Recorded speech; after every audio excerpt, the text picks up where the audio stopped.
On today's episode, we'll look at the economics of monobath developer, why the lab box is still a great idea, how to avoid sticky fingers when trying to coax that 120 film onto the development reel, and on the digital side, there's a great question from Sridhar in Bangalore, India, asking for free photo editing tools for the PC and for mobile. As always, this episode wouldn't be possible without support by listeners like you.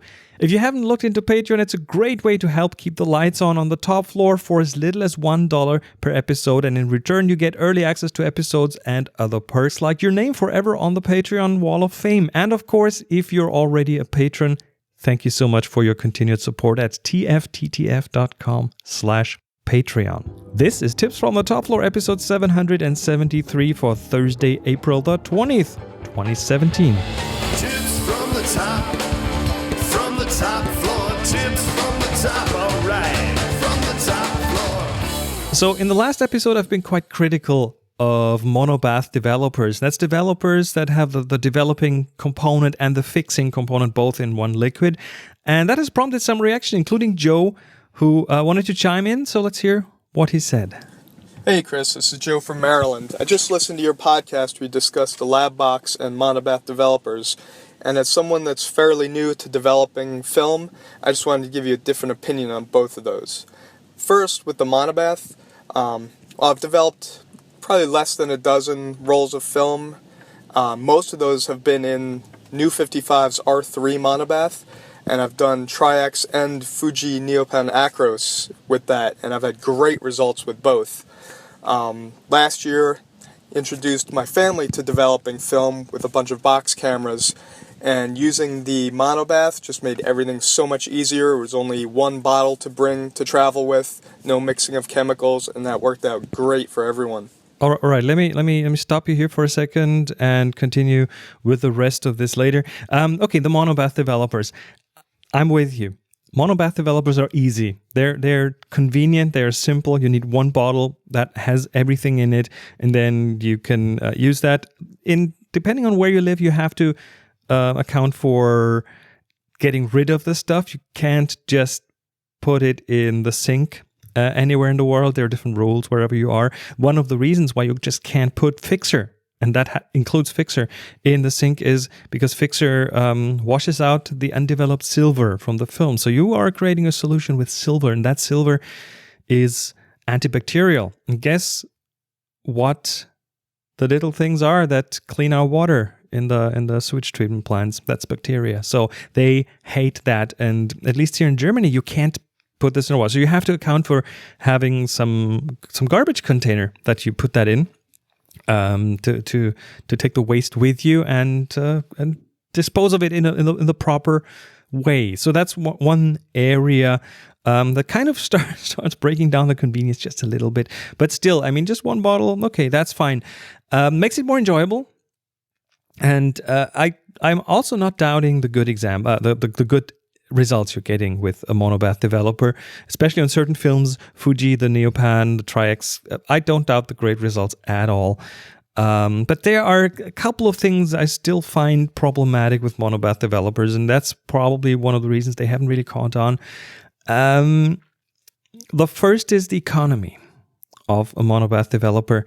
And let's just do the math here. Let's look at the New 55 R3 or R5. Those are the two monobath developers that New 55 has. They have 1 liter. And that's the container. It's already pre-mixed, so it's not a dilution. It comes in 1 liter. That develops about 7 rolls of film, and then you have to dispose of it. And that's about $24.95. So per roll of film, $3.50. About $3.50 to develop 1 roll of film. Now, let's try this with the separate developer and fixer approach. And I'm going to go really cheap here now. Okay, 500 milliliters Rodinol, Aqua Rodinol, or Adonal, now produced by Adox in Germany, by the way. That's a concentrate that sells for $16 for 500 milliliters, and then you'll need fixer. And let's go with like some standard run-of-the-mill Kodak fixing powder. And that is a powder that you would then pour into a gallon of water, and makes 1 gallon of fixer. Keeps forever. It is a powder, so it doesn't really go bad anytime soon. and you'll have this tiny pouch, and that'll make an entire gallon of fixer, and that's $12.95. So in total, that's roughly $30 for those 500 milliliters. And the Rodinol at a dilution, you get concentrate, right? At a dilution of 1:50, which is a fairly usual kind of dilution that I often develop with, you will get about 100 rolls of film out of that half liter of Rodinol. And a gallon of Kodak fixer will, again, roughly develop 100 rolls of fix over 100 rolls of film. So you will have 100 rolls of film done for $30. That's 30 cents to develop a single roll of film, compared to the $3.50 with a monobath. So I'm all for paying a bit for added convenience. I do this all the time, but paying over 10 times as much for just a little bit of added convenience, that doesn't economically make sense to me. So that's one of my arguments why I'm a bit critical of the monobaths. I would also argue, if you put them side by side, I would argue the results aren't any different. I think they aren't, because for added economy, you can actually mix your own monobath developer at home. There's a recipe. Let me see. The guy who put this together, I think it's actually the basis for the monobath developer by New 55, and it's a guy called Donald Quall, and what he put together to make that monobath developer, at least the foundation for New 55, I don't know the exact recipe, but it's believed that that's the same recipe, is Kodak HC110. HC110, which is a fairly run-of-the-mill developer. It's been around forever. Kodak has been making this forever, pretty much. It's also a concentrate. You dilute it. I love it. Just HC110 and Kodak Tri-X. I would argue it's hard to get anything better out of Tri-X than with Kodak HC110, but that's my opinion. You might have a different one. Let me know about it. But that's the first part of the recipe. The second is household ammonia. And the third is Ilford Rapid Fixer. That's the three main components plus water. So you can get your own and probably get quite a bit under the $350 price. But again, that takes away convenience again. It makes the economy better, but it takes away convenience, because then now you can't just go buy it, but you have to pre-mix it. The other part that I think has to do with convenience, and I think that takes a bit of the convenience away, is that the monobath developers, unopened New 55 claims to keep for a year, but then what happens if opened? I don't know. A lot of developers that can keep a long time when opened. So at the moment, especially because it's already diluted, it's not a concentrate. At the moment you open it, it gets in contact with oxygen, and then the clock starts ticking. And depending on the kind of developer, sometimes you just have a couple of weeks. So if you don't use it up and just want to store it away, that makes things a bit more difficult. And then you have to have a fresh bottle there just in case the old one runs out. And what happens? This is my big fear. What happens if you have a developer that has stopped developing? You will probably lose an entire roll of film to find that out. And that I don't I've had this. I don't want this again, because then you have shot amazing photos and they're just not there anymore. Rodinol, the developer that I talked about, that is just impossible to kill. I got the contents of an old photo lab of someone, and that had a bottle of Rodinol that was, I guess, 20 years old. It was opened. It was black. It's normally not black, but that happens when it oxidizes. So it was completely black, and it developed film just fine. So Rodinol is impossible to kill. And if you get powdered fixer, like the Kodak powder fixer, or I like to get Autofix, which is here again made by Adox here in Germany. That's just a bag of powder. It keeps forever. And then when you need fixer, you just mix it with water, and there you are. So monobath, as convenient as it might be, as cool as it might be, I think from an economy point of view and from a convenience point of view, it just doesn't work out for me. So let's continue hearing what Joe has to say. With the lab box, one of the things that I think is going to make a big difference is how it automatically loads onto the reels. With 35mm, I've got a little bit of trouble still, but I can generally get them onto the roll in a about a minute or two for each of them. With medium format, I will say that is miserable for me trying to get the film onto the reels. And then with my family and the box cameras, we lost one roll just because we couldn't get it onto the reel. We tried for about 20 minutes and the film just got damaged from so many hands on it. Let me stop you here for a second. I feel you. I hear you. I've been there. I guess that is probably one of the most intimidating things for anyone who's thinking about trying that film thing, is how to get the film on that reel. And it's not as hard as you think if you follow a few simple rules. So here's what happens. Here's how you do this for anyone who has never done this before.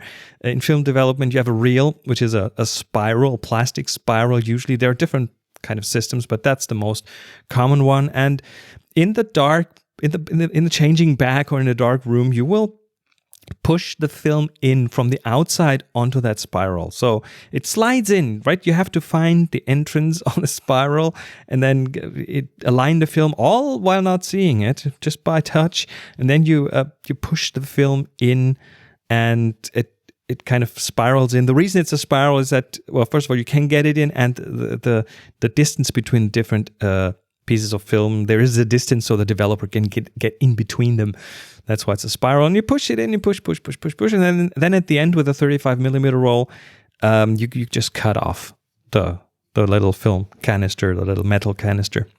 And that's then in there, and then you can develop it. You put it in the development tank, and then that's light sealed, and then you can take it out of the changing bag, and everything is fine. Now, there are a few reasons why that can be a bit of a problem. First is that, especially with some brands of 120 film, the film is rolled up, right? It's rolled up, and it kind of tries to keep that rolled state, right? Because it's been sitting there on the shelf for, I don't know, months or a year. And it is kind of, it tries to keep that shape, that rolled up shape. Now you're trying to push that into that reel, and the film is too rolled up. The curvature of the reel is much bigger than the curvature of the film. So it kind of tries to eat into that reel. Guys, it's trying to kind of claw its front into the side of the reel, and that makes it hard to push in.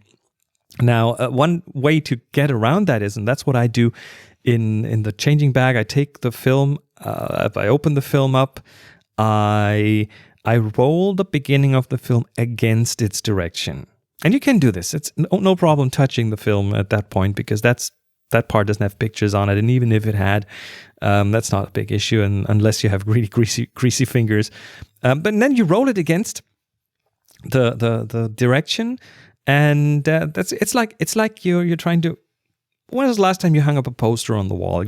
It's rolled up and it's trying to keep that shape, and you roll it against the direction just to get that roll out of the thing. That's the same with the film. You do that, and then it's much straighter and it slides into the reel much easier. Now, of course, if you're not too experienced, you're going to be a bit nervous about this. What happens when you're a bit nervous about this? Your hands start to get sweaty, especially if you have them inside a black bag, and that bag is maybe even out in the sun. Maybe it's summer and it's hot anyway, so your fingers get sweaty. What you have to remember is the film has on its top a coating where the silver particles are in and other things, and that coating is made from gelatin. Now, when's the last time you've touched a sheet of gelatin with wet fingers? Guess what? That stuff gets awfully sticky. So if you are in that bag with your wet hands and you're trying to push that in, and it doesn't only roll against that reel, it will also be kind of sticky. So your hand, you see, and then it doesn't get in, and you get more nervous, and you get even stickier film. And then someone else tries, and they get sticky. It's a mess. It can turn into that mess, and that is really not helpful, especially when you're a beginner. Now, having that said, there are a few things that you can do about it. First of all, roll the film against the grain. Second, make sure your hands are really, really dry.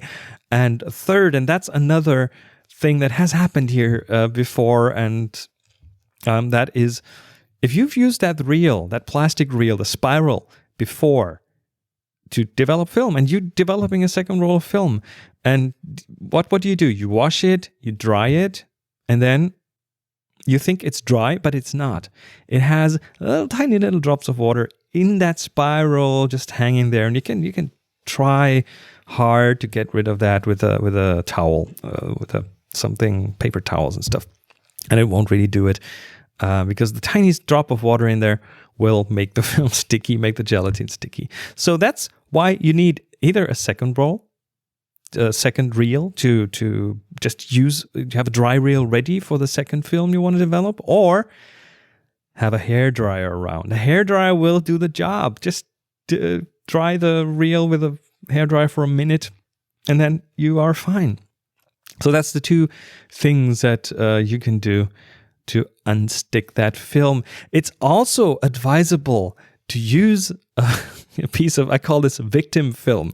Use a piece of film, buy the cheapest roll of film you can find, the cheapest 120 roll of film that you can find, and just open it up in daylight and just kill it, just expose it. Doesn't matter. That's your victim film. That's what you use to practice. This is what you use to practice in daylight, and this is where you can see how you can roll the film against the grain, and this is where you can see how it gets sticky.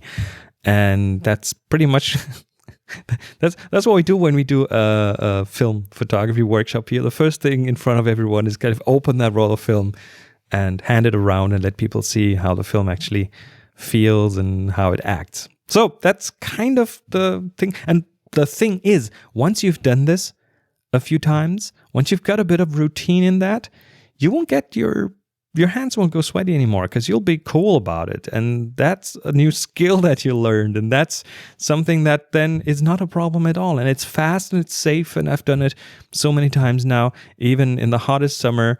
I'm quite happy to get that film into that reel without it getting stuck in there. So I think using the lab box will definitely help with that. Also, with the Patterson tank that I have, I can only develop one 120 roll in the tank at a time.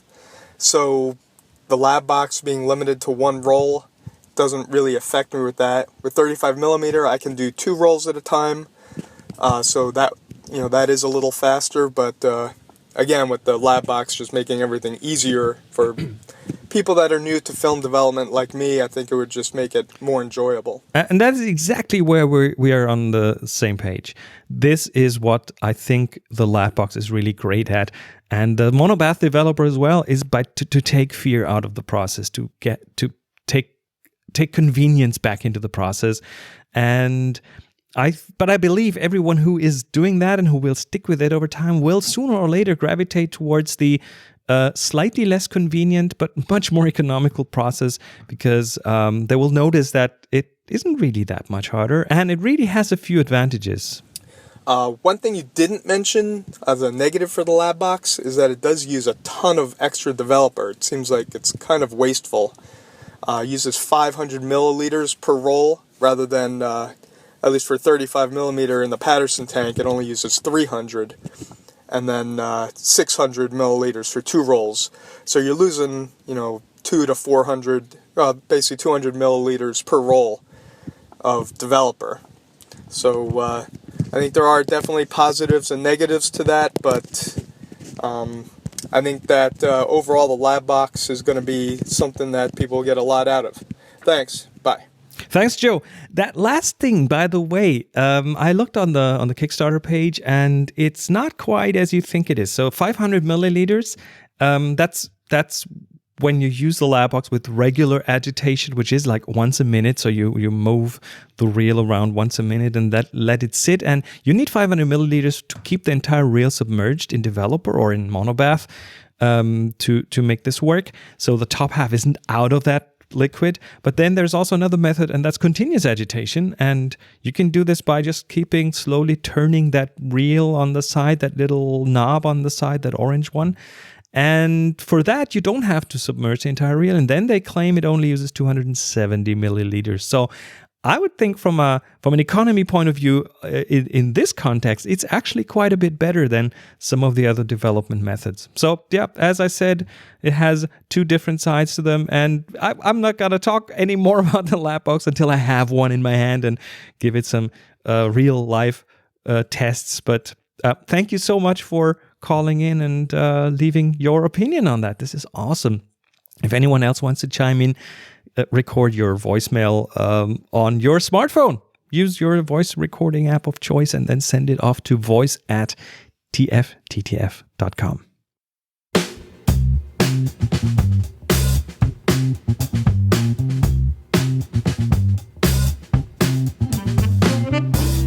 Let me thank our sponsor, Keepsake. You know, you have this thing in your pocket. It's a mobile phone. It has a camera, and you always have this with you all the time. And that means that often the best memories that you capture are on your smartphone. But then we all kind of forget about those photos. If I look here, let me see. I got like 30,000 photos in my smartphone camera roll. And a lot of them are kept there and then left there to gather dust. And that is just not right. And you can change that thanks to Keepsake. Keepsake is an app that lets you take the photos on your phone and have them printed and framed and delivered to your doorstep. And let's face it, those cameras are really good and you take some really great photos. So straight from your phone to home. And all you have to do is download the app, start uploading your favorite photos. And with dozens of options under $30, the prices are fantastic and much better than your local framing shop. So, not to mention, you get free shipping straight to your door. All of Keepsake's frames are individually handmade in the United States in tons of different styles, including wood frames and modern frames and rustic frames and black frames. You have a really good choice there. So don't lose those memories on your phone. Do something with them. Download the 5-star rated app today by searching Keepsake in the App Store. That's Keepsake. Keepsake. And then use promo code TOPFLOOR for 15% off your first order. And I really thank them for their support.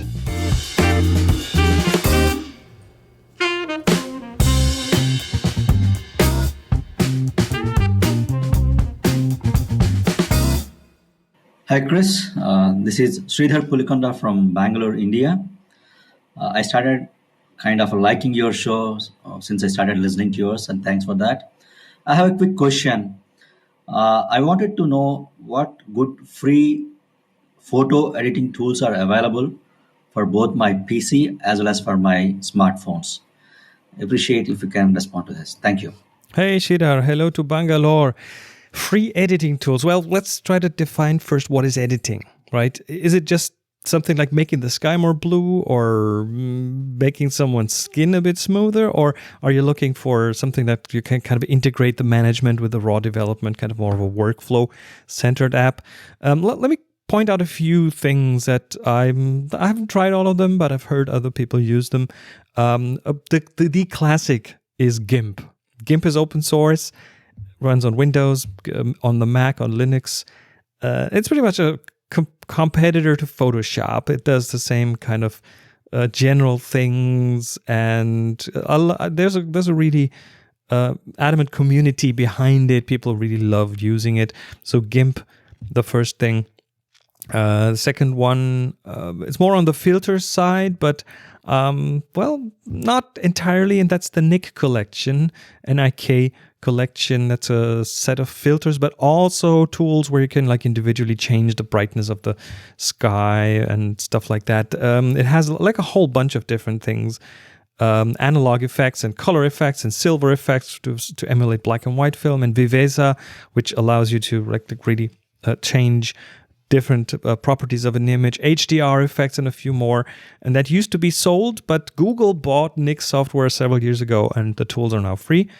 By the way, all those links will be in the show notes. Then on Windows, I've heard people use paint.net, which don't go to paint.net. That's not going to get you there. It's getpaint.net. No experience with that, but just putting it out here. When it comes to management, to workflows, stuff like, Lightroom would be a good example. And I use that and everyone does. But there is another tool out there. It's called Darktable. Darktable is trying to do pretty much the same that Lightroom does, management and editing, raw processing. And that runs on Linux and on macOS and on Windows. It's a bit involved. It's a bit, I think you got to be a bit more on the technical side to run it. But if you're not afraid of that, then check it out, darktable.org. On the mobile side, NIK, again, is out there with their tool called Snapseed. Snapseed, I think, is is very powerful. I use that all the time. And I believe it's free. I think it is. And then on all platforms, not quite free, but I like it a lot, is Polar, Polar. That comes on like an online version, a Windows and a Mac, and I think it even runs on Blackberries. So Polar.co, Polarr.co is another one. Again, not free, but I think it's good if you want the same kind of tool on every single platform. Then you can certainly make use of that. So check these out. The links are all in the show notes.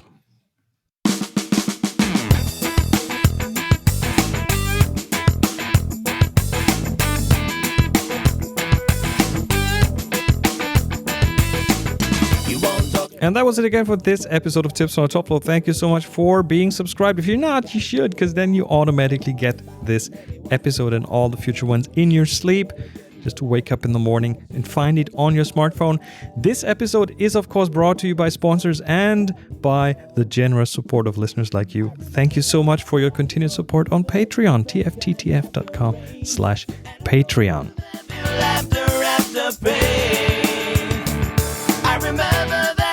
Now, if you want to follow up on anything on this show, or if you have a question, if you want to chime in, fire up that voice memo app and send your recording to voice@tfttf.com. I want to hear from you.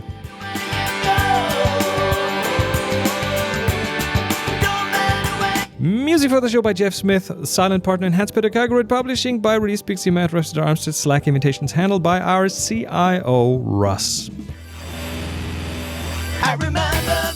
My name is Chris Marquardt. Follow me on Facebook and on Twitter at Chris Marquardt, Chris Marquardt. And of course, go out and take amazing photos. Don't forget to be nice to each other. And happy shooting.